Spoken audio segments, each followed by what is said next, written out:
자, 오늘은 이제 제 3권에서 마지막 장이죠. 마지막 장 맞죠? 네, 제 9장. 일의 자세, 어떤 자세를 가지고 일을 해야 되는가. 6가지로 쭉 나열이 되어 있는데요.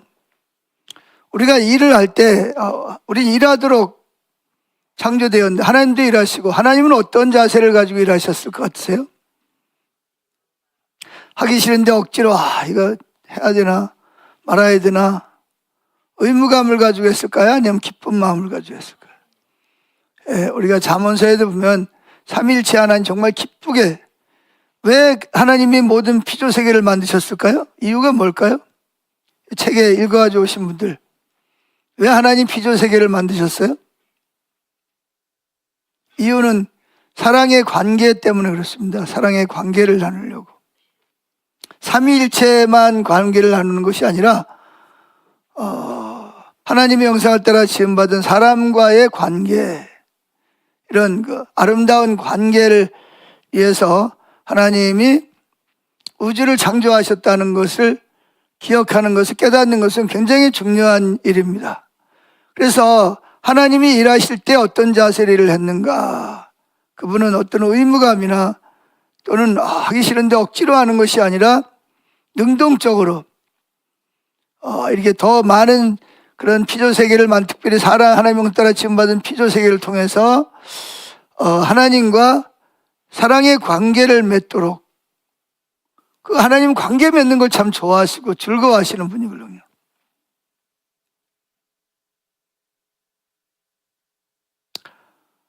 인간이 타락하면서 이렇게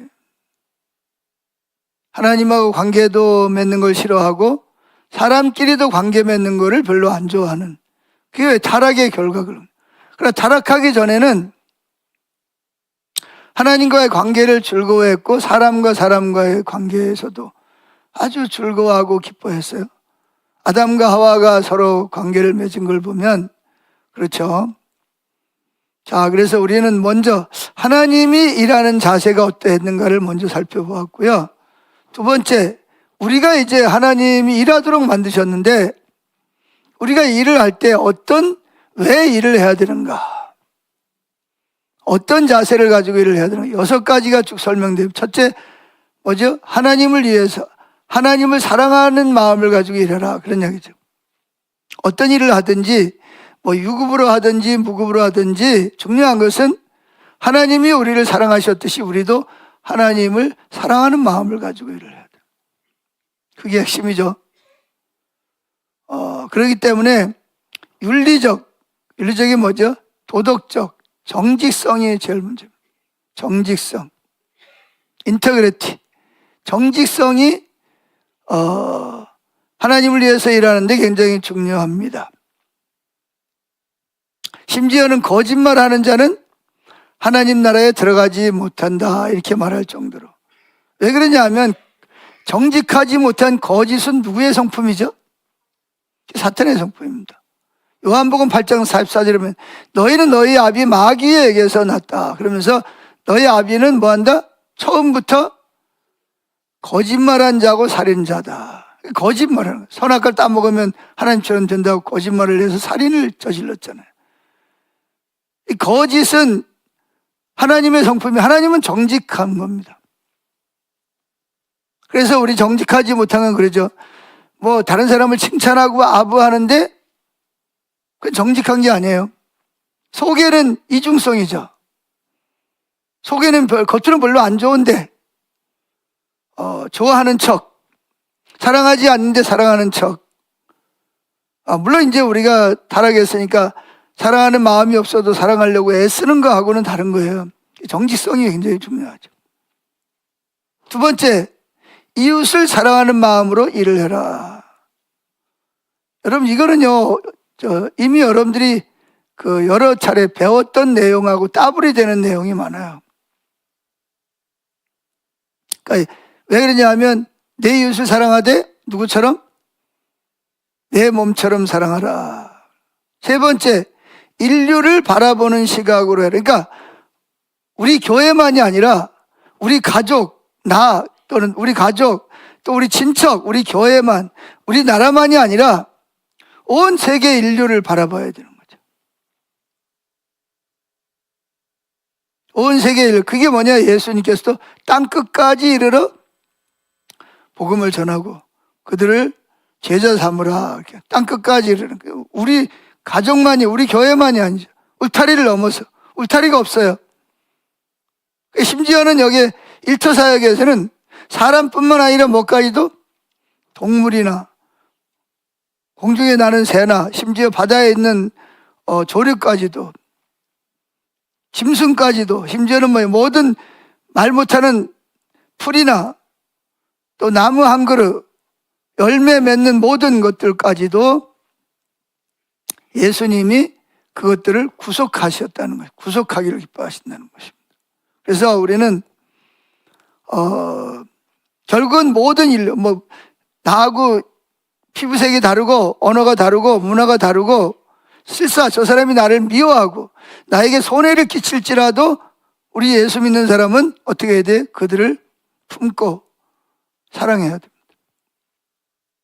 그 사람의 유익을 위해서 우리는 일을 해야 됩니다. 이게 이제 예수님의 부활을 통해서 새 창조를 이루시는 거기에 우리 그 하나님의 창조사역에 동참하는 저와 여러분들의 삶이 돼야 되는 거죠. 근데 이게 쉬운 건 아니에요. 정말 성령의 도움이 필요합니다. 네 번째, 오늘 이 세 번째까지만 할 겁니다.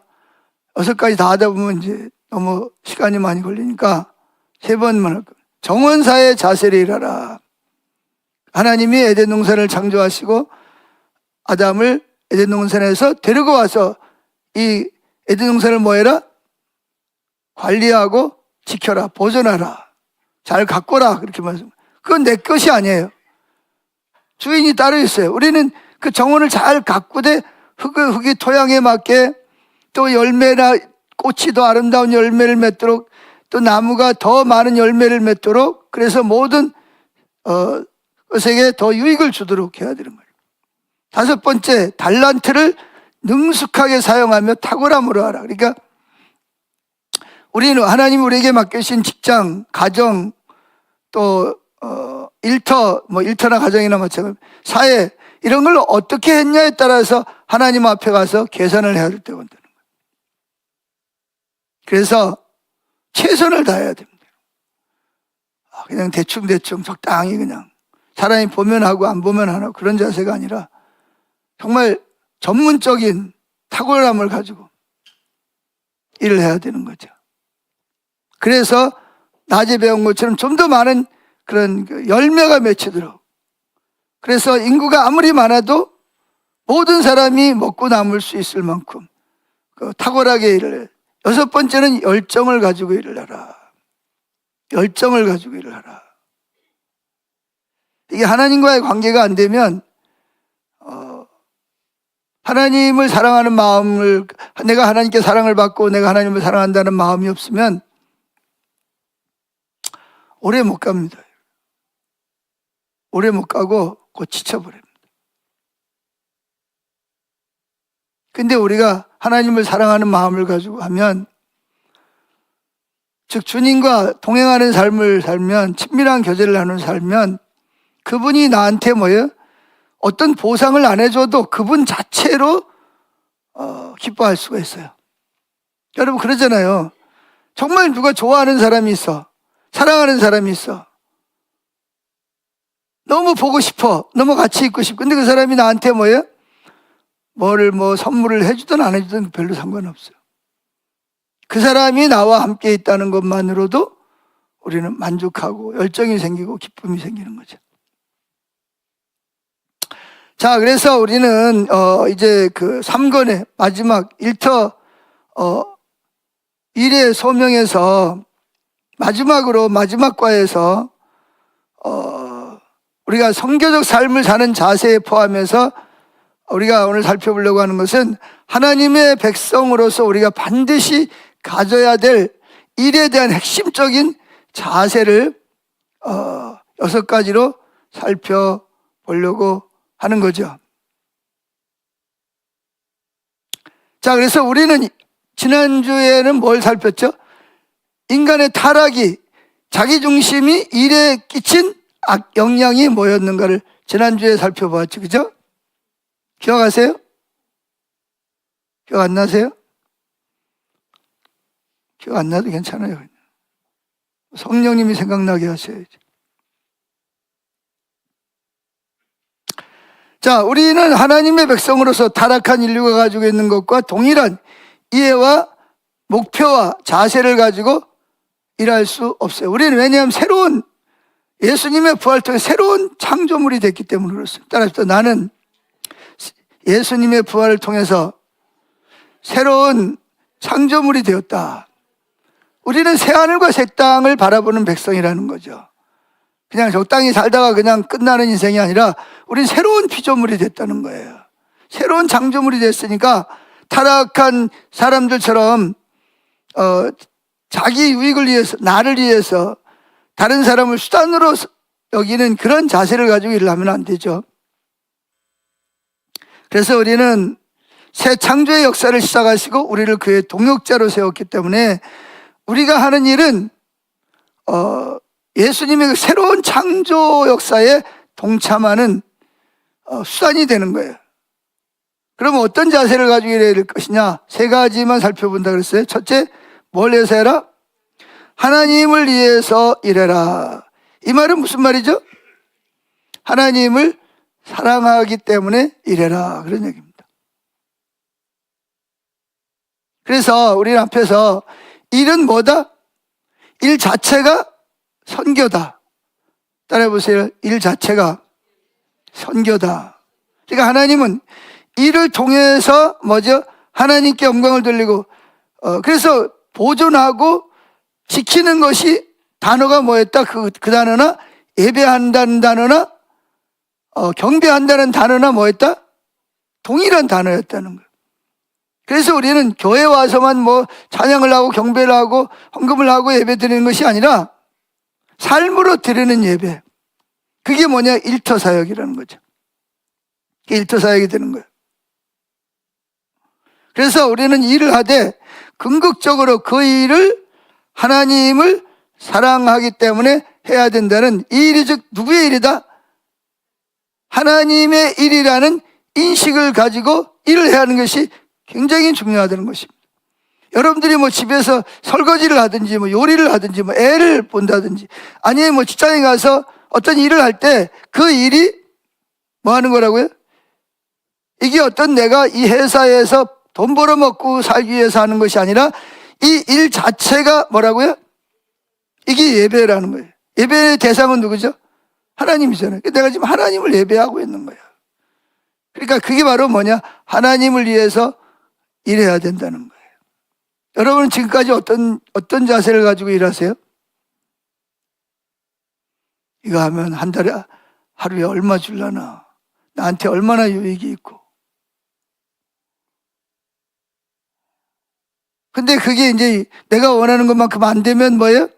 이제 낙심이 되고 화가 나고 짜증이 나고 실망하고.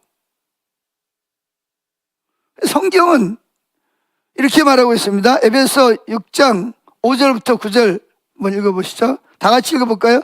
시작. 종들아 두려워하며 떨며 성실한 마음으로 육체의 상전에게 순종하기를 누구에게 하며 그리스도께 하듯하여 눈가림만 하여 사람을 기쁘게 하는 자처럼 하지 말고 그리스도의 종들처럼 마음으로 하나님의 뜻을. 그리스도의 종들은 교회에서 일할 때 누구를 위해서 일하죠? 담임 목사를 위해서 일하나요? 성도들에게 잘 보이려고 하나요? 아니면 내가 이걸 해야 돼 사례비 받으니까 하나요? 그러면 그건 지극히 타락한 거고요. 그 사역을 그만둬야 됩니다. 자세를 못 바꾸면. 힘들어요, 그렇게 하면. 주님이 나를 구원해 주시고 나를 사랑하셨기 때문에. 그러니까 그렇게 하듯이 여러분도 뭘 해야 된다? 뭘 해야 돼요? 여러분들도 일을 해야 되는 거예요. 자, 6절. 눈가림만 하여 사람을 기쁘게 하는 자처럼 그러니까 사람을 기쁘게 한다는 누굴 위해서 일하는 거예요?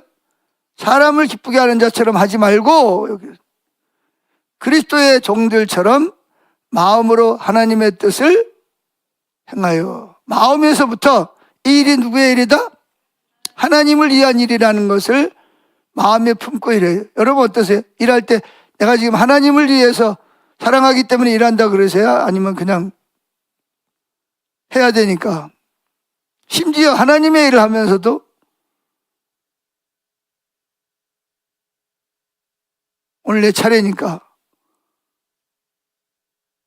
해야 되니까 합니까? 어떤 자세를 가지고 하세요? 이 말씀을 들으면서 그게 안 되는 사람은 빨리 회개하고 돌이켜야 됩니다. 그래서 마음으로 하나님의 뜻을, 이게 하나님의 뜻이라는 거예요. 하나님의 일이라는 거예요. 7절 단 마음으로, 단 마음이 뭐예요? 쓴 마음은 뭐고 단 마음은 뭐예요? 기쁜 마음으로, 즐거운 마음, 자원하는 마음으로, 단 마음으로 섬기기를 누구께 하듯하고? 주께 하듯하고 사람들에게 하듯 하지 말라고. 그러니까 일이 누구의 일이니까? 하나님의 일이니까. 하나님을 기쁘게 해드리고 하나님을 사랑하는 마음을 가지고. 여러분, 사랑하는 사람을 위해서 하는 것은 희생이에요? 아니면 기쁨이에요? 사랑하는 사람을 위해서 일 안 해봤어요? 자, 왜 그렇게 해야 되냐? 8절 이유가 나옵니다. 이는 8절 시작. 각 사람이 무슨 선한 일을 행하든지 종이나 자유하는 자나 주에게 그대로 받을 줄을 알미니라. 지난번에도 이야기했죠. 여러분들이 땅에서 하는 일이 어디까지 연결이 된다? 하나님 나라까지 연결이 된다는 거예요. 잘 보세요. 각 사람이, 이는 왜냐하면, 왜 그렇게 해야 되냐 하면 각 사람이 무슨, 여기 선한 거는 뭐 일을 하는 거예요. 무슨 일을 하든지 종이나 자유하는 자나 주에게 그대로 받을 줄 알미니라. 9절 상전들아 너희도 저희에게 이와 같이 하고 공갈을 그치라. 이는 저희와 너희의 상전이, 나와 상대방의 상전이 하늘에 계시고 그에게는 애모로 사람을 취하는 일이 없는 줄을 너희가 알미니라.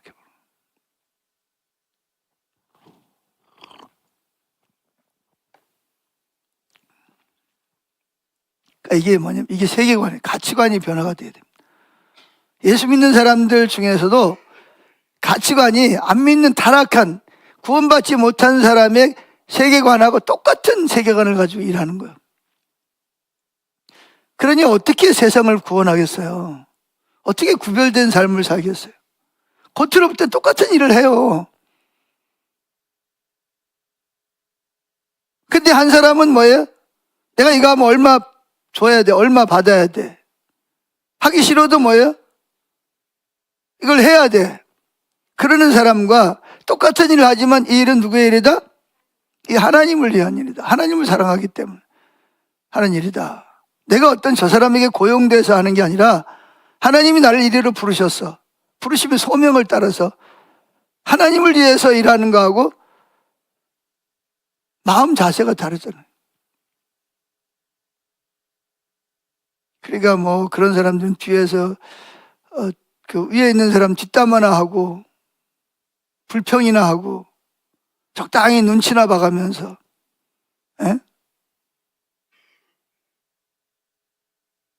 그런데 주님을 죽게 하듯 하는 사람들은 어떻게 해요? 일이 누구의 일이니까?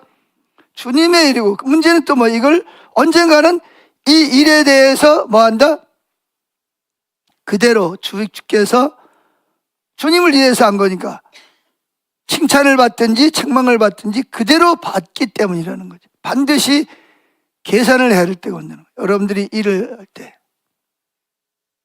일할 수 있는데도 안 한다든지 일하면서도 불평하고 원망하고 뭐 투덜투덜 대면서 욕하고 그러면서 한다든지 아니면 적당히 눈가림만 그냥 뭐 이렇게 뭐 똑같은 일도 그러잖아요. 그죠? 깊이 파가지고 근원을 해결을 해줘야 되는데 적당히 그냥 뭐 해가지고 돈만 받아가면 되는 것처럼.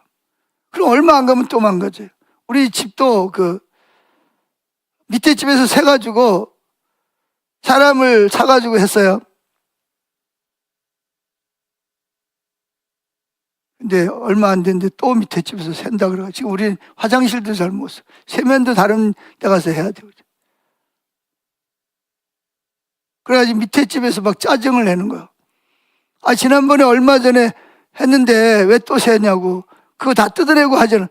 아, 다 뜯어내고 했다고. 아, 내가 주인도 아닌데 막 나한테 막 짜증내고 막. 그 내가 살고 있으니까 어쩔 수가 없는 거야. 그래서 아이고, 나 죄송하다고, 미안하다고. 불편하게 해드려 죄송하다고. 내가 주인은 아니지만 일단 내가 사니까 또 그분은 또 힘이 드니까 그래서 이제 제가 대신 사과를 하고 그러니까 주인도 또 기분 나쁜 거야. 아니, 얼마 전에 돈 들여가지고 했는데 왜 또 세냐. 그러니까 내가 중간에서 내가 마치 뭘 잘못해가지고 우리 세는 것처럼 밑에 집에서도 그러고 주인도 그러고 나만 중간에 끼어가지고 이거 뭐 할 말도 못하고 그냥.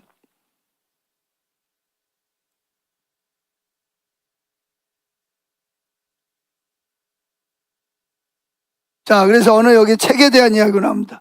어떤 회사에서 청소하는 청소부 아줌마가 막 일을 할 때마다 즐겁게 막 룰랄라라고 하는 거야. 그래서 사장님이 지나가다가 아니 아주머니 당신은 청소를 하는데 제일 밑바닥에서 다른 사람 안 하는 거 하는데 뭐 그래 즐거워가지고 이렇게 청소를 이렇게 즐겁게 합니까? 그랬더니 그녀가 뭐라 그래? 사장님, 저는 사장님을 위해서 일하는 게 아니라 누구를 위해서? 하나님을 위해서 일하기 때문에 저는 즐겁게 일합니다. 그랬다고 그러죠. 그러니까 하나님이 즉 우리에게 바로 이런 자세로 일하라고 말하고 있는 것입니다. 우리가 청소를 하더라도 또 아니면 뭘 하더라도 설거지를 하더라도 뭐 해야 돼요? 이런 에베소 6장 5절부터 8절에 나와 있는 9절에 나와 있는 이런 자세를 가지고 일한다면 즉 죽게 하듯 하나님의 일이라고 생각을 하고 일한다면 큰 활력과 기쁨이 될 것이고 다른 사람이 나를 어떻게 보든 상관없이 다른 사람이 CCTV를 향해서 통해서 보든지 안 보든지 나는 뭐예요? 하나님을 사랑하기 때문에 이러려면 어떻게 될까요? 여러분의 가정과 일터가 놀랍게 변할 겁니다. 다른 사람이 어떻게든 상관없이 나는 이게 하나님의 일이니까 우리 사회가요 놀랍게 변하고 이게 우리가 지금 이 시대 가운데서 복음을 전하는데 중요한 전도의 요소가 돼야 됩니다.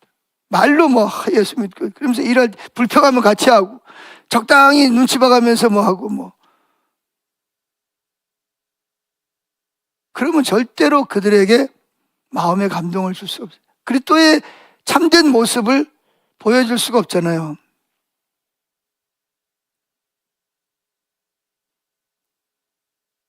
그래서 여기 포도나무 교회 성도 이야기가 나오잖아요. 이분이 요즘 목사님 그 교회 이야기를 합니다. 한 여자 성도님인데 빨리 아이를 키워놓고 이제 더 자유롭게 활동적으로 주의 일도 더 하고 싶은 열망이 있었다고. 그런데 어느 날 하나님께서 다음 세대에 대한 열망을 주시면서 그녀가 하고 있는 지금 이 육아가 하나님께서 다음 세대를 일으켜 세우고 계시는 일에 동참하는 것임을 분명히 깨닫게 해주셨어. 그때부터 아이의 똥 기저귀 갈고 또 우유 타주고 그런 일이 이게 누구의 일이라는 깨달아진 거예요? 단순히 내가 지금 애를 키우는 게 아니라 이게 하나님을 위한 다음 세대를 내가 지금 주님의 일을 하고 있다라는 생각 때문에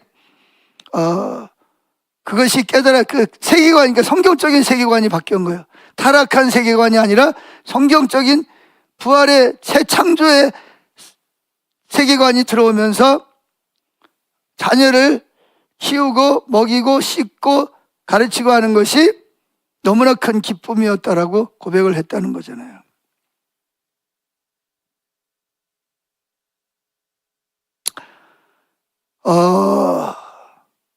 자, 그러면 우리 성도들은 그렇게 살아야 됩니다. 밑으로 내려와서 봅시다. 그런데 오늘날이 되면 일이 우상이 된 시대에 우리가 그렇게 정말 이 일이 주님의 일이다. 주님을 사랑하는 마음을 가지고 사랑이라고 이제 뒤에 나오겠지만 이웃을 사랑하는 마음을 가지고 한다는 거, 이거 정말 쉽지 않습니다. 이거 지금 이거 배웠다고 그래가지고 자동적으로 되는 게 아니에요.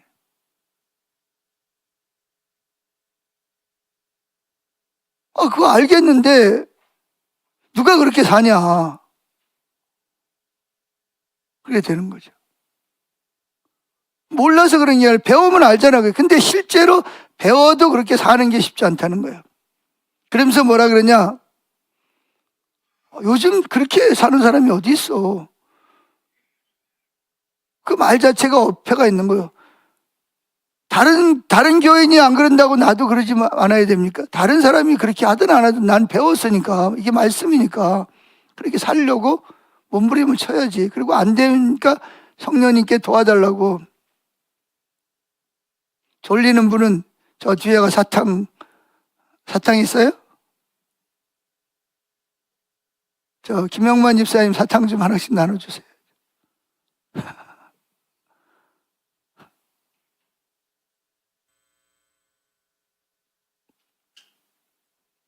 일이 우상이 됐다는 얘기는 하나님이 아니라 일이 또는 일을 통해서 내게 얻어지는 유익을 위해서 일을 하다 보니까 일이 뭐가 되냐? 우상이 돼버린 거죠. 그러나 우리는 우리의 시민권은 하늘에 있고 우리는 새로운 피조물이라는 거죠. 아멘. 그러니까 반그리스도적인 세상 문화 한복판에서 하나님 백성으로서 선교적 삶을 사는 것, 일터 사역을 하는 것이 결코 쉬운 일은 아니죠. 쉬운 일은 아닙니다.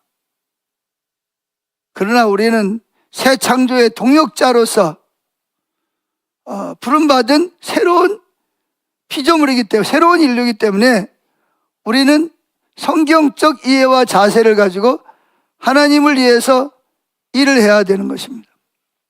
그러면 여러분이 계시는 곳에는 혁명적인 일이 벌어질 겁니다. 종교개혁이 일어날 거예요. 종교개혁이. 자, 그래서 중요한 게 뭐라 그랬죠? 윤리, 정직성입니다. 정직성. 하나님을 위해서 일할 때 대두되는 게 중요한 한 가지가 뭐냐면 윤리, 정직성이 문제, 정직성. 왜냐하면 앞에 살펴봤지만 타락하면서 일을 뭘로 하나님을 위한 것이고 이웃을 위한 수단이 아니라 뭐가 돼버렸어요? 일이 뭐가 돼버렸어요? 돈을 많이 벌기 위한 수단. 목적이 뭐냐? 돈이에요. 일은 뭐냐? 일을 해야 돈을 주니까.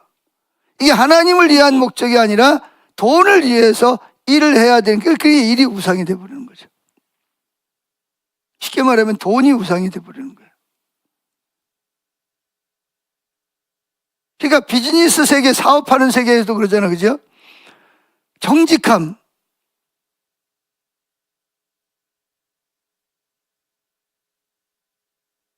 정직함이라는 것은 거추장스러운 것일 수 있습니다. 모든 것 바탕에는 그저 뭐예요? 그저 돈벌이가 될까? 이 사업을 해서 나한테 얼마나 돈이 떨어질까? 이 질문만 놓여 있는 거예요. 어떤 이들은 금융 서비스 사업과 비즈니스의 외부적인 제한을 강화해서 윤리적인 측면을 보완해야 한다고 하면 뭐라고 코웃음을 치는 거죠. 뭐라고 치냐? 오늘날 윤리가 사라진 시대죠. 포스트 모더니즘 시대에는 더욱 그렇죠. 그래서 어떤 사람이 유명한 말 가운데 이런 말이 있습니다. 경영인, 사업을 하는 사람의 목표는 또는 유일한 존재 이유는 주주의 이익을 극대화하는 것이다. 그게 비즈니스라는 거예요. 왜? CEO가 돈을 많이 벌어서 주주들에게 많은 이익을 남겨줘야 자기한테도 인정을 받고 자기도 진급을 하고 자기한테도 많은 성과급이 떨어지니까 그게 비즈니스의 목적이 되버려요. 그래서 대기업에서는 뭐 공정, 투명, 투명한 경영을 외치고 좋은 단체들에게 기부를 하고 지역사회와 이익을 나눈다고 강조하기도 합니다. 제가 이 고천동사무소에서 뭐 하죠? 이게 그 어려운 사람들 돕는 사람들을 이렇게 보니까 면면이 뭐 어떤 사람들이 뭐 그렇지 않은 사람들도 있지만 면면이 뭐냐면 이런 거를 하면서 얼마나 자기한테 뭐예요? 유익이 있는가를 보고 오는 사람 눈에 보여요. 이렇게 딱 소개를 하는데 다 손익계산을 뒤져보는, 내가 이거를 한 달에 한 번 와가지고 봉사하고 이름을 내고 단체에 내 이름이 들어감으로 인해서 나한테 이익이 올, 얼마나 손해가 되리, 얼마의 시간을 투자하고 얼마가 나한테 유익이 있을까, 이러고 계산하는 거죠. 그러니까 봉사하는 것도 그렇고 기부를 하는 것도 그렇고 뭐죠?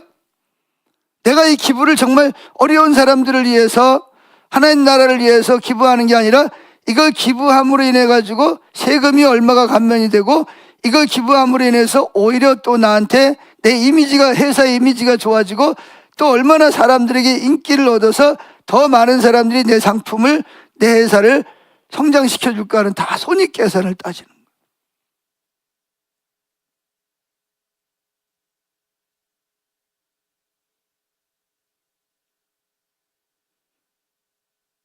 그러다 보니까 사람들은 뭐예요? 뭐 잘 돌아갈 때는 뭐 별일 없는데 회사가 어렵거나 더 돈을 많이 벌기 위해서는 윤리, 도덕 그런 거는 뭐 그냥 헌시짝처럼 버리는 거죠. 그러나 직업에서 그리고 비즈니스에서 윤리는 굉장히 중요합니다. 사실 하나님의 가치관은 진정으로 세상을 위한 거잖아요. 그리고 한편으로는 많은 세상 사람들도 하나님의 가치관을 귀한 것으로 여깁니다. 그 사람들도 이웃을 사랑해야 되고 정직하게 하다는 걸 다 동의합니다. 동의 안 하는 사람 없어요. 다 동의하죠. 그런데 막상 자기들이 그 자리에 딱 가면 손익계산을 한대. 정치인들도. 그래서 뭐 초심을 잃지 마라. 초심이 뭐예요? 처음에는 정말 봉사하기 위해서 나왔어. 지역을 위해서, 또 뭐죠? 국민을 위해서, 국가를 위해서. 그때 가가지고 정직하게 하려고 하다 보니까 왕따 당하고, 잘못하면 다음에 공천도 못 받게 생겼어.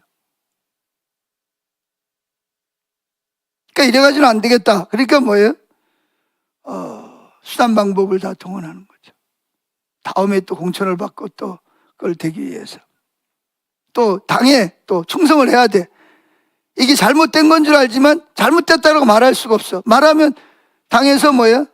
잘라. 그럼 자르면 다음에 공천 안 해주면 끝나는 거잖아요.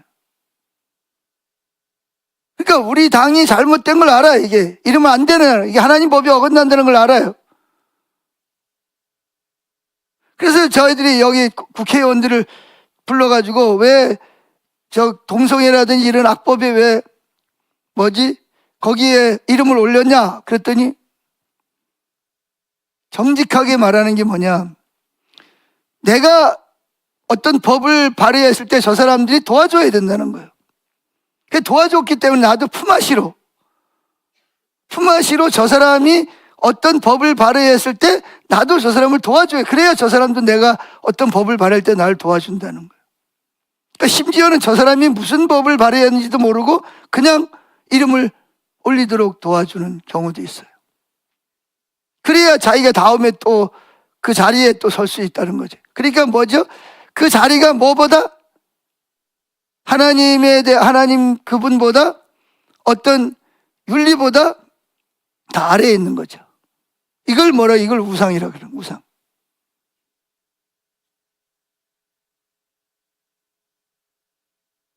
근데 이거는 세상 사람들의 가치관이 말하는 거예요. 여러분, 국회의원들 중에서도요, 3분의 1이 기독교인입니다. 3분의 1이.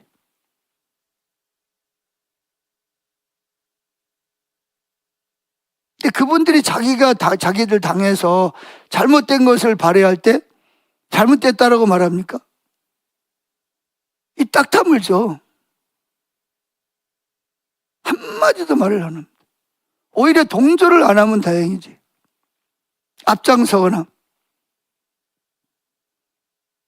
그게 왜 그러냐면 일이 우상이 되는 거예요. 하나님 자리에다가 그를 갖다 놓는 거예요. 자기 출세, 명예, 부, 권력, 이게 하나님 자리에 갖다 놓는 거예요. 이게 우상이라는 거예요.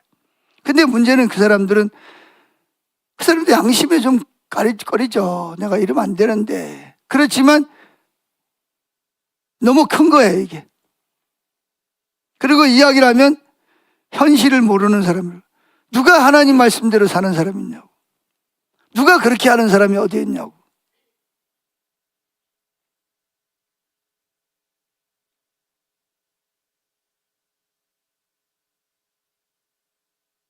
그래서 여러분, 안 믿는 사람들도요, 리더십에서 첫 번째 덕목이 뭐라고 말하죠? 안 믿는 사람들 다 정직성입니다. 1위가 정직성이, 1위가. 리더십의 정직성이, 리더십에서 덕목 중에서 첫 번째가 뭐냐? 이구동성으로 다 정직성이라고 그래요. 근데 이제 이거마저도 지금 허물어지고 있어요. 윤리, 그건 그때그때마다 다른 거예요. 나한테 유익이 있으면 윤리도 다 필요 없어요. 내가 윤리니까. 자기 중심이니까. 그래서 신명기 25장에 보면 공정한 경제 활동에 대해서 그것이 뭐라고요? 우리가 공정하게, 즉 정직하게, 공정하게 하는 것이 국가 안녕, 백년 대계를 위해서 필수라는 거예요. 여러분 아세요? 후진국일수록 제일 문제가 뭔지 아세요? 후진국일수록 뭐가 문제? 부패입니다. 부패. 뇌물 받고 안 되는 것도 되게 해주고 되는 것도 안 되게 하고. 그러면은요, 그런 나라는요 10년이 지나고 20년이 지나도 마찬가지. 못 살아요. 가난해요. 자, 성경 읽어보죠. 신명기 25장 13절부터 15. 우리는 어떻게 해야 되냐 그러면, 자, 신명기 25장 13절부터 15절. 너는 내 주머니에 두 종류의 저울추 곧 큰 것과 작은 것을 넣지 말 것이며 내 집에 두 종류의 돼 곧 큰 것과 작은 것을 두지 말 것이요 오직 온전하고 공정한 저울추를 두며 온전하고 공정한 되를 둘 것이라. 그리하면 내 하나님 여호와께서 내게 주시는 땅에서 내 날이 길리라. 자, 이 말이 무슨 말이죠? 주머니에 저울추가 몇 개요? 2개가 있어요. 남의 것을 살 때는 뭘 달아요? 많이 가져오기 위해서 거기에 맞는 저울추를 주고, 팔 때는 조금 주기 위해서 또 다른 또 저울추를 쓰는 거예요. 그 저울도 속이잖아요. 저울도. 그래가지고 저기 어디야 해 뜨는 데 가면 뭐가 있어요? 입구에 뭐가 있어요? 공정한 저울이라고 뭐예요? 달아보라고 거기다가 저울 갖다 놔. 근데 그것도 믿을 수가 있어야지.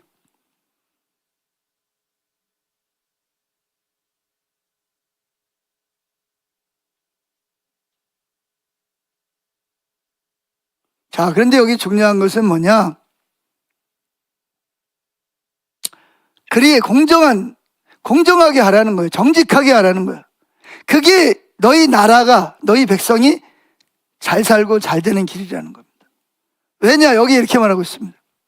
그리하면, 정직하게, 공정하게 하면 내 하나님 여호와께서 내게 주시는 땅에서 내 날이 장구하리라. 이만 장구한다는 말은 오래 장수한다는 말이 아니고 내게 주시는 땅에서 내 날이 길려면 공정한 경제 활동을 하면 각 사람의 수명이 길어지는 것이 아니라 그 나라가 발전하고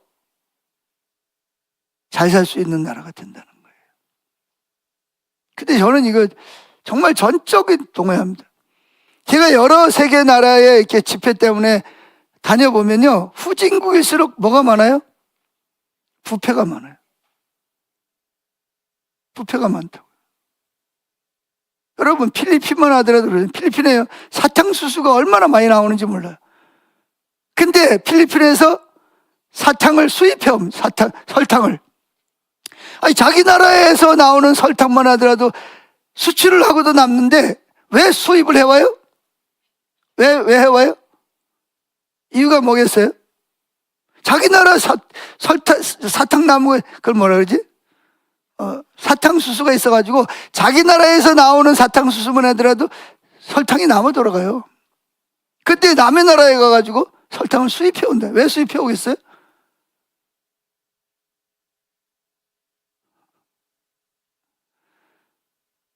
수입을 해와야 뭐예요? 그 수출하는 사람들한테 뭘 받아요? 리베이트를 받는 거예요. 뇌물을 받는 거예요. 전부 다 그런 식이야. 제가 그 필리핀 가면 꼭 언제 우리나라 70년대, 60년대를 보는 것 같아요. 자동차 타고 가다가 뭐 입원하면 잡아요. 그러면 면허증 달라는 게 아니라 뭘 달라 그래요? 손 내미는 거, 돈 달라는 거예요. 우리나라도 그랬잖아요. 그래가지고 제가 아는 분은요, 이게 오토바이 타고 다니는 사람들이 가죽장화 신고 다니죠. 그래가지고 신을 벗으면 그 안에서 돈이 그냥 후루룩 하고 쏟아진다는 거예요. 그래가지고 그때는 교통경찰을 하면서 3년 지나면 집을 못 사는 건 바보다 그럴 만큼. 그게 우리나라 모습이었어요. 근데 어떻게 해요? 정부에서 강력하게 그런 것들을 하고 공무원들 월급을 올려주는 거. 월급을 올려주는 이유가 뭐예요? 뇌물 받지 말라고 올려주는 거죠. 뇌물 받지 말라고. 그 뇌물을 받고 부정행위를 하면 그 나라는요, 여기 하나님 말씀이 분명히 말하죠. 뭐 하리라? 내게 주시는 땅에서 내 날이 장구하리. 그러니까 뭐예요? 나라 전체가 오래 가지 못한다는 거예요. 가난하게 산다는 거예요. 불행하다는 거예요. 그래서 우리는 뭐 해야 되냐? 당장은 정직하면 손해를 보는 것 같지만 그렇게 해야 뭐 한다? 선진국이 되는 거예요. 선진국에서 뇌물 주면 뇌물죄로 바로 걸려버립니다. 그래서 우리나라도 지금 그런 쪽으로 많이 이렇게 발전해 가고 있는데 아직도 부패 지수가 뭐예요? 37인가 그렇습니다. 세계에서. 경제는 10위권인데 부패 지수는 37인가 그래요. 저 아래가 있어요.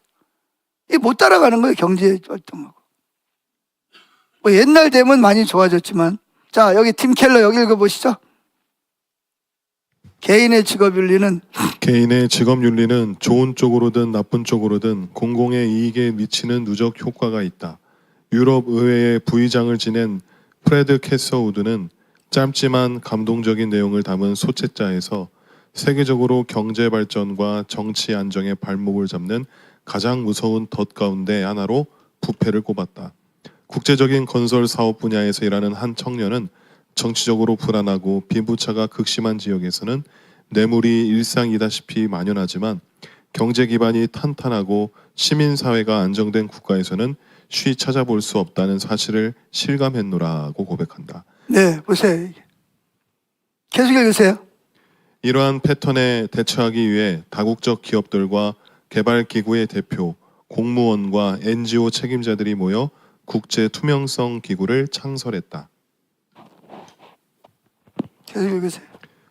국제 투명성 기구의 폴 베첼러는 소금과 빛, 부패와 싸우는 크리스천의 역할이라는 에세이에서 부패가 심할수록 경제는 취약해지고 지구상에 번영하는 국가들에조차 부패는 경제를 악화시키며 오히려 그 세력이 더 강력해서 사회에서 살아가는 수많은 구성원들, 특히 가난한 이웃의 이익을 앗아간다고 주장합니다. 정확하게 하나님께서 신명기 25장에서 말씀하신 그대로입니다. 여러분 지금 보세요. 우리 세계의 정세를 한번 보세요. 혼란하고 문제 일어나는 나라들이 대부분이 다 뭐예요? 독재 정권을 통해서 뇌물을 받고 마약을 만들어가지고 수많은 사람들에게 정신적, 육체적, 영적 피폐하게 가져오는 거예요.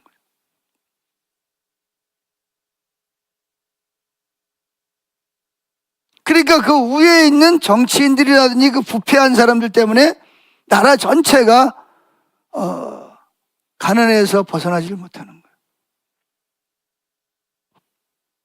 그래서 예수님은 우리에게 뭐라고 말했어요? 너희는 세상에 빛이 되라 소금이 되라가 아니라 뭐라고요? 또 따라해보세요. 나는 세상에 소금이고 빛이다. 빛이 되라고 그랬어요? 너희는 세상에 빛이고 소금이라고 그랬어요? 여러분들은 이미 예수님의 부활을 통해 새로운 피조물이 됐단 말이에요. 그러니까 교회만이라도, 교회 다니는 사람들만이라도 세상에 타락이 일에 끼치는 영향이 아니라 새로운 피조물로서의 삶을 살아가야 되는 거예요. 직장에서도, 가정에서도, 교회에서도 마찬가지고. 아멘. 여러분, 기독교인들만 제대로 빛과 소금의 삶을 산다고 생각을 해보세요. 이 나라가 어떻게 될 것 같아요?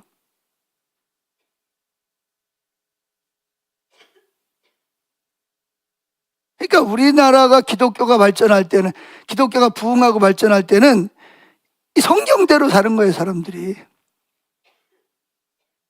그러니까 안 믿는 사람도 하나님이 누군지 예수님 모르지만 교회에 다닌다 그러면 인정을 해주고 우선권을 주고 좋은 마음을 가진 거예요.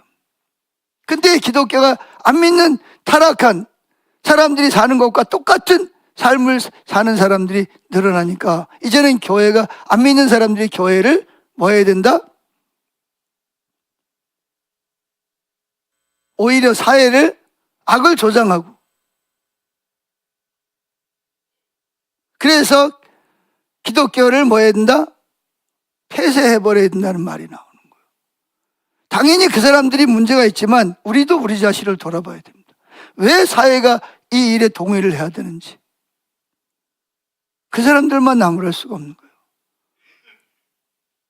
왜 기독교인들이 그런 소리를 들어야 되냐는 거죠. 뭐 심지어는 그러잖아요. 미국에서 이렇게 예수 믿는 사람들은 그 이슈슈라 그래가지고 그 물고기를 자동차 뒤에다 붙여가지고 다니잖아요. 그죠? 그래서 심지어 뭐라 그러냐? 저 자동차 뒤에다가 물고기 기독교인이라고 표시한 사람하고는 뭐 하지 마라? 사업을 하지 마라. 이런 말이 나올 정도로. 그 사람들이 보기에는 기독교인들이 안 믿는 사람보다 더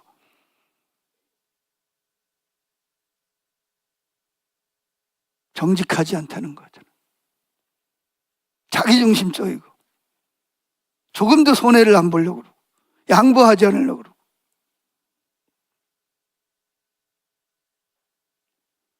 자, 거기 같이 읽읍시다.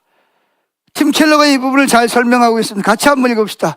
크리스천은 일정 부분 희생을 치르고라도 부도덕한 행동에 맞설 만한 토양을 갖추고 있다. 다행스럽게도 기독교 신앙의 스토리라인은 그 도를 따르는 이들에게 윤리적 기반을 제공하기 때문이다. 정직하고 성실하게 행동하는 데 있어서 크리스천들은 손익계산이라는 실용적인 접근 방식보다는 훨씬 단단한 토대를 가진 셈이다. 크리스천들은 솔직하고 따뜻하며 너그러워야 한다. 보상을 바라서가 아니라 손익계산에 뿌리에 둘 윤리적인 일반적인 대가를 기대하는 것이 아니라 인생을 향한 하나님의 뜻과 설계를 감안할 때 그렇게 하는 게 옳기 때문이다. 물론 때로는 그런 처신 탓에 주류에 들어가지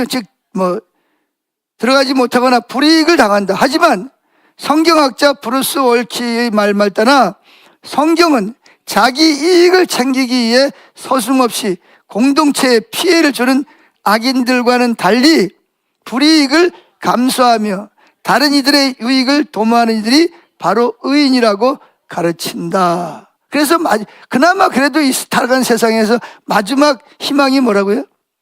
교회입니다. 교회. 마지막 희망이 교회예요. 여러분, 기독교인이 아니면 누가 이런 이야기를 하고 누가 이렇게 살라고 외칠 사람이면 누가 했어요? 불교에서 하겠어요? 어디서 하겠어요? 회교에서 하겠어요? 이것을 사람들의 마음속에 심어준 것은 기독교적인 성경적인 가치관밖에는 다른 게 없어요. 역사적으로 보세요, 여러분.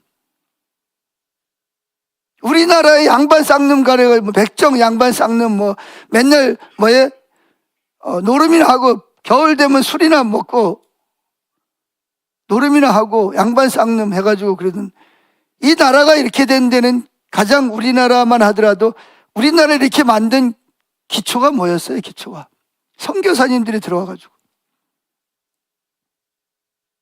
하나님 앞에서 하나님 형상을 따라 지음받은 남자나 여자나 또 여자들은 또 학교도 안 보냈잖아요. 무슨 계집애가 공부를 하냐고 그러가지고 그때 들어와가지고 이화학당을 만들어가지고 여자들을 불러다가 공짜로 먹이고 재우고 공부를 시켜가지고 개화를 시키고 술 먹고 맨날 술이나 먹고 쥐정이나 배우고 팽패나 부리고 양반 쌍놈이 나는 당파 싸움이나 하던 걸 바꾼 게 뭐예요? 누구예요? 솔직히 말해서. 예? 누가 우리나라를 이렇게 만든 거예요?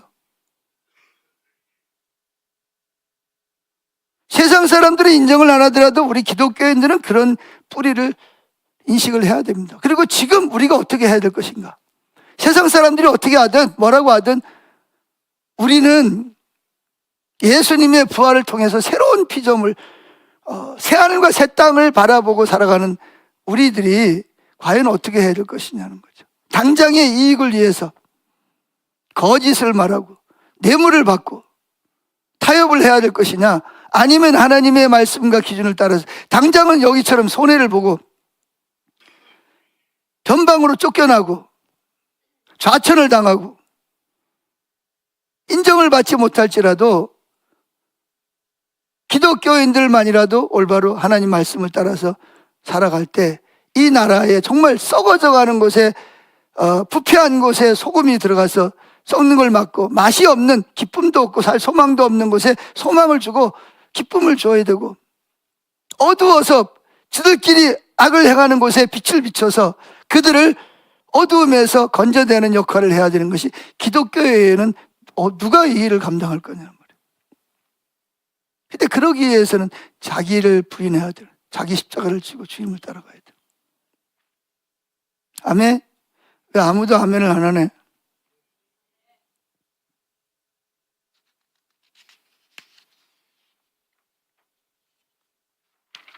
자, 마지막 세 번째. 뭘 위해서 알아? 이게 두 번째예요? 이거 큰일 났네. 맞춰야 되겠네. 또 하다 보면 이게 언제 끝날지 몰라가지고. 자, 근데 이번까지는 합시다. 자, 우리가 첫째는 하나님을 위해서, 두 번째는 어떻게 한다? 예, 내 유익도 중요하지만 우리는 공동체니까 다른 사람의 뭐를 위해서 일을 할 때 단순히 뭐예요? 첫째는 하나님의 영광을 위해서, 하나님의 기쁨을 위해서, 두 번째는 어떻게 한다? 이 일을 통해서 이웃이 유익한, 우리가 오늘 배웠잖아요. 그래서 하나님은 일을 할 때 어떻게 한다? 하나님과의 관계, 이웃과의 관계를 위해서 해라. 낮에다 했어요. 그래서 밑으로 내려와서 요한복음 17장 23절. 자, 읽어봅시다. 읽어보세요, 한번. 요한복음 17장 23절, 요한복음 15장 9절 10절, 요한복음 15장 12절. 곧 내가 그들 안에 있고 아버지께서 내 안에 계시어 그들로 온전함을 이루어 하나가 되게 하려 함은 아버지께서 나를 보내신 것과 또 나를 사랑하심 같이 그들도 사랑하신 것을 세상에 알게 하려 함이로소이다. 아버지께서 나를 사랑하신 것 같이 나도 너희를 사랑하였으니 나의 사랑 안에 거하라. 내가 아버지의 계명을 지켜 그의 사랑 안에 거하는 것 같이 너희도 내 계명을 지키면 내 사랑 안에 거하리라. 내가 아버지의 이름을 그들에게 알게 하였고 또 알게 하리니 이는 나를 사랑하신 사랑이 그들 안에 있고 나도 그들 안에 있게 하려 함이니이다. 내 계명은 곧 내가 너희를 사랑한 것 같이 너희도 서로 사랑하라 하는 이것이니라. 아멘. 자, 이거 세 구절에서 5가지 의미를 설명하고 있습니다. 첫째가 뭐죠? 아버지가 예수님을 사랑하시고 예수님이 또한 아버지를 사랑하신다. 둘째, 그 동일한 사랑으로 하나님이 누구를? 우리를 사랑하시고 우리도 그렇게 주님을 사랑해 주기를 원하신다. 셋째, 하나님은 바로 그 동일한 사랑으로 우리 또한 하나님을 사랑하기를 원하신다. 넷째, 하나님은 그 동일한 사랑으로 우리가 서로 사랑함으로써 삼위일체 하나님이 하나인 것처럼 우리가 하나가 되기를 원하신다. 그리고 마지막으로 하나님은 우리가 그 사랑으로 이웃을 사랑하기 원한다. 같은 말이죠. 그래서 10계명을 크게 2가지로 나누죠. 첫째는 1계명부터 4계명까지는 누구 사랑? 왜 하나님을 사랑해야 되죠? 왜 사랑해요? 하나님이 우리를 이렇게 죽기까지 사랑하셨으니까. 아멘. 둘째, 하나님이 우리를 사랑한 것처럼 우리도 하나님을 사랑하고 누굴 사랑해라? 이웃을 내 몸과 같이 사랑하라는 것입니다. 그게 뭐냐? 신앙의 본질이라는 거예요. 본질. 자, 밑으로 내려와서 팀 켈러가 기독교인이 일하는 자세와 동기에 대해서 이 부분을 중요한 부분을 설명하고 있습니다. 읽어보세요. 크리스천들은 영원한 사랑으로 그리고 바로 그 사랑을 위해 지음 받았음을 알고 있다. 크리스천에게 사랑은 으뜸 가는 삶의 의미다. 심지어 서로 잘 알고 사랑하는 새의 위격이 한 분 하나님을 이룬다는 삼위일체 교리조차도 사랑을 기반으로 한 관계가 모든 실제의 구성 요소임을 보여준다. 그리고 하나님이 행하신 창조 사역의 최종 목적도 더불어 관계의 기쁨을 만끽할 세계를 지으시는 데 있었다. 하나님은 인간들로부터 사랑과 경배를 받기 위해서가 아니라 삼위일체 가운데에서 이미 누리셨던 사랑과 기쁨, 존경과 영광을 나누기 위해 사람을 지으셨던 것이다. 그러기에 사랑은 크리스천이 따르는 스토리라인 가운데 단연 선두를 차지한다. 예수님이 말씀하신 것처럼 온전한 인간의 요건을 줄이고 또 줄이면 하나님을 사랑하고 이웃을 사랑하는 자질만 남는다. 업적, 동기, 정체성, 감정을 비롯한 나머지 성분들은 중요도에 있어서 선두와 차이가 많이 나는 2순위에 해당한다. 실제의 본질을 이렇게 이해하면 일하는 방식도 크게 달라질 수밖에 없다. 관계는 권력과 부, 안락한 생활을 추구하기 위한 도구인가? 부는 다른 이들을 사랑하는 궁극적인 목표를 달성하는 데 필요한 디딤돌인가? 삼위일체 하나님이 만드신 우주의 결을 거스르는 한쪽 길은 주님을 경배하지도 인간을 풍요롭게 하지도 못한다. 기독교적인 노동의 패러다임은 그 반대편 길에 있다. 자, 결국은 타락한 죄가 일에 영향을 미친 대로 살면 인류는 뭐한다? 다 서로 치고받고 미워하고 도둑질하고 속이고 그러다가 다 뭐한다? 스스로 멸망한다는 거예요. 근데 기독교인들마저도 그렇게 살고 빛과 소금의 역할을 감당하지 않으면 우리가 사는 사회뿐만 아니라 저와 여러분까지도 같이 돗대기 시장에 살다가 같이 멸망한다는 거예요. 상대방이 거짓을 말해도 나는 진실을 말하고, 설사 저 사람이 나한테 손해를 끼치고 나를 미워할지라도 나는 뭐 해야 돼요? 하나님의 기준을 가지고 상대방의 유익을 위해서 살아야 되는 겁니다. 그럴 때 저 사람들이 볼 때 놀라는 거죠. 저 인간들은 뭐야? 어떻게 저렇게 살아?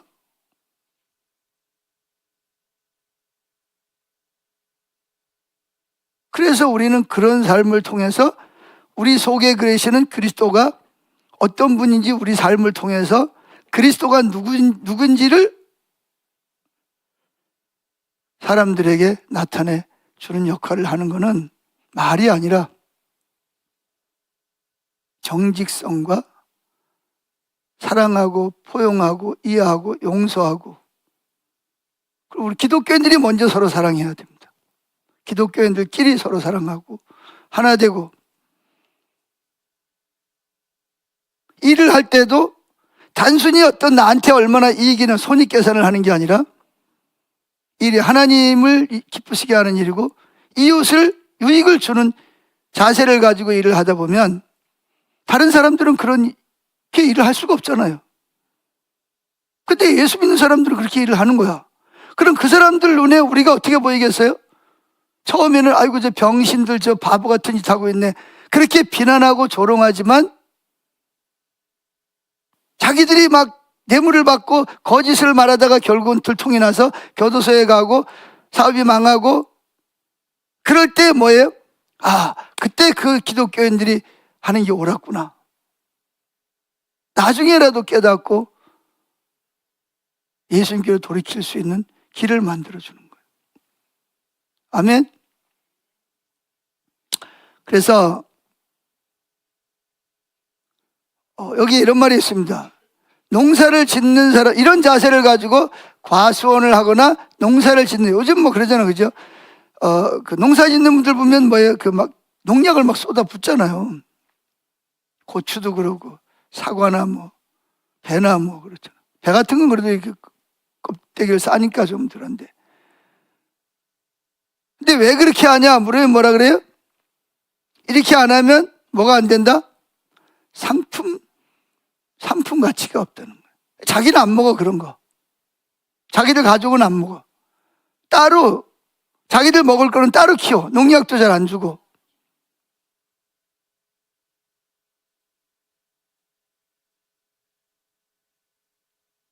그의 가장 핵심적인 동기가 뭐예요? 하나님을 사랑하고 이웃을 사랑하는 것이라면 농약을 살포하는 것도 분명한 기준이 생길 거란 거죠. 그러면 어떤 성도들이 이렇게 말할 수 있어요? 해로운 줄 알지만 농약을 많이 사용하지 않으면 농작물이나 과일의 상품 가치가 떨어져서 돈을 많이 벌 수가 없다.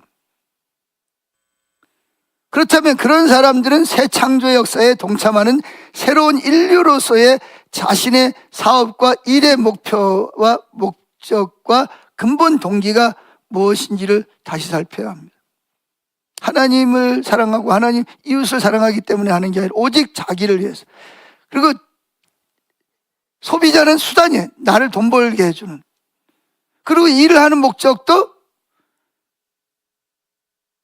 상품 가치를 좋게 해서 내 유익을 위해서는, 하나님을 위해서도 아니고 이웃을 사랑하는 마음도 없이 하는 거예요. 그런 사람은 내가 정말 새로운 창조물이 됐고 하나님의 예수님이 내 안에 거하는 성전인가를 살펴봐야 돼요.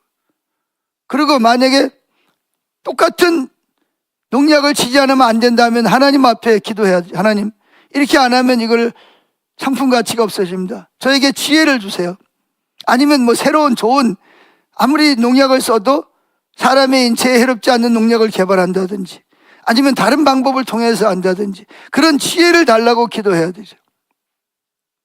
그래서 하나님께도 영광이 되고 이걸 먹는 이웃에게도 해로운 것이 아니라 도움을 주고, 그리고 그 결과로 나의 보수도 줄어들지 않고 가장 좋은 방법이죠. 하나님께 지혜가 부족하거든 어떻게 해라? 후히 주시고 꾸짖지 않으시는데 하나님께 구하라. 그러면 뭐하리라? 주시리라. 그런 아이디어를 구해야, 지혜를 구해야 됩니다. 연구하고 어떻게 하면 똑같은 과일나무에서 더 많은 과일이 맺히고 더 사람들을 기쁘시게 하고 맛있는 몸에 좋은 것을 만들어낼 수 있을까? 하나님께 지혜를 구하는 거예요. 똑같이 이건 모든 일을 마찬가지. 어떤 일을 하더라도 뭐 연구를 하든 개발을 하든 아니면 똑같은 물건을 만들어내든 컴퓨터를 치든 하나님께 지혜를 구해야 됩니다. 자, 맨 마지막에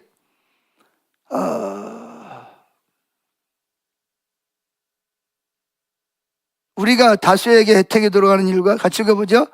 우리가 다수에게 혜택이 돌아가는 일과 더 많은 보수를 얻을 수 있는 일 사이에서 어느 한쪽을 선택해야 한다면 당연히 우리는 보수는 줄어들지라도 더 많은 이들에게 유익을 끼치는 쪽을 선택해야 합니다. 이게 쉬워요, 어려워요? 어렵죠. 그러나 우리는 왜 일을 해야 되죠? 우리는 예수님의 부활을 통해서 새로운 피조물이고, 우리는 어디에, 우리의 본향은 어디예요? 하나님 나라라는 거예요. 자, 팀 켈러가 말한 거 다 같이 읽겠습니다. 시작. 크리스천이라면 세상에서 자신이 하는 일의 목적에 대해 이를 하나님과 이웃을 섬기는 도구로 보아야 하며, 그 목적에 따라 직장을 선택하고 업무에 임할 필요가 있다. 직업을 선택하기에 앞서 던져야 할 질문은 뭘 해야 돈을 많이 벌고 출세할 수 있을까가 아니라, 지금 내가 가진 능력과 기회를 가지고 어떻게 하면 하나님의 뜻과 이웃의 요구를 늘 의식하면서 최대한 다른 이들을 섬길 수 있을까이어야 한다. 이게 팀 켈러가, 그래서 이 팀 켈러가 뉴욕 한복판에서 교회를 개척했습니다. 친구들이 다 말렸어요. 야, 거기 대형 교회도 있고 네가 개척교회를 해가지고 되냐? 근데 이 팀 켈러 목사님은 하나님의 인도를 따라서 가장 타락한, 가장 어두움이 가득한 뉴욕에 교회를 개척해가지고 6개의 교회를 개척을 했어요. 심지어 6천여 명의, 여러분 미국에서 6천여 명이 우리나라에 6만여 명이 모이는 교회를, 대형 교회를 세운 겁니다. 그리고 100개가 넘는 그 세계, 100개인가, 내가 머리가 나빠가지고 아까 읽었는데 그 300개가 넘는 교회인가, 직접 교회를, 목회자들을 보내서 거기서 교회를 시작하게 하신 사람이 바로 팀 켈러입니다. 다 세상은 복음 전도가 안 된다, 지금 전도 못한다 사람. 근데 그는 뉴욕 한복판에다가 개척교회를 세워가지고 이 가치관을 실제로 실천한 거예요. 교회에 오는 사람들에게 이걸 가르치고 성경 공부를 시키고 실제로 그렇게 살도록 만드는 결과, 오히려 가장 부패하고 타락한 뉴욕시에서 6천여 명이 모이는 교회를 만든 거예요. 결론이 뭐냐? 우리가 어떻게 전도해야 될 거냐? 결론이 여기서 나오는 거예요. 그래서 그분은 지금 이렇게 교회를, 탈교회, 교회를 전부 다 떠나가는 이 시대에서 어떻게 전도할 거냐, 이 부분을 설명하고 있습니다. 팀 켈러 목사가. 아멘. 그래서 이게 복음이잖아요. 이게 복음. 단순히 뭐 예수 믿고 나만 천국만 가면 되는 게 아니야. 땅끝까지 이르러서 주의 복음을 전하고 그걸 가르쳐서 지키게, 제자를 삼아야 되는데, 그러려면 이 삶을 성도들에게 가르치고 이 삶을 실제로 살게. 그래서 어릴 때부터, 이게 나이가 들면 이게 힘들어요. 그냥 거짓말이 나도 모르게 술술 나와, 내 유익을 위해서. 그러니까 어떻게 해야 돼요? 어떻게 해야 돼요? 태어난 아이인지 얼마 안 된 애들 데려다 놓고 이걸 가르쳐야 돼. 보여주고. 그래서 이 아이들이 자라서 어떻게 해요? 당연히 그렇게 살아야 되는 걸로 생각하고. 이런 아이들이 대통령이 되고 총리가 되고 사업가가 되고 교수가 되고 선생님이 된다고 생각해 보세요. 세계의 기구의 수장이 된다고 생각을 해보세요.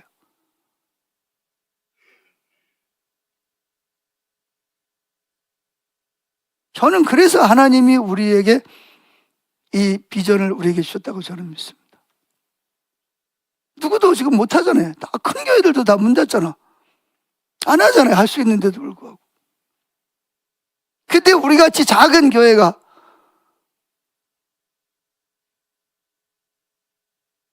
지금까지 일을 감당하게 하셨고 앞으로도 감당하게 하실 거니까.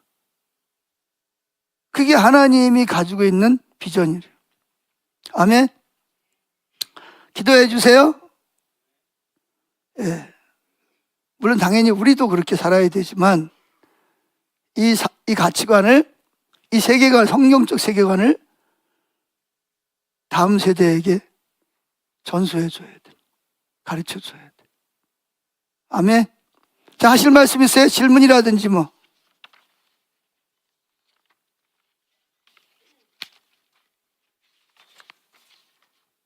자, 어떻게 이대로 해야 되겠어요? 안 해야 되겠어요?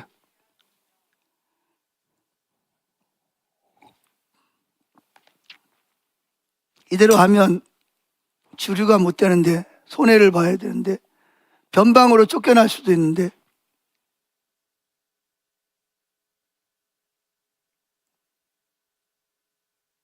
왜 우리는 그렇게 살아야 되죠? 우리는 뭐예요? 예수님의 부활을 통해 새로운 피조물이 됐다. 우린 새하늘과 새 땅을 바라보고 살아가는 사람. 아멘. 이 땅에 하나님이 우리를 이리로 부르신 거예요.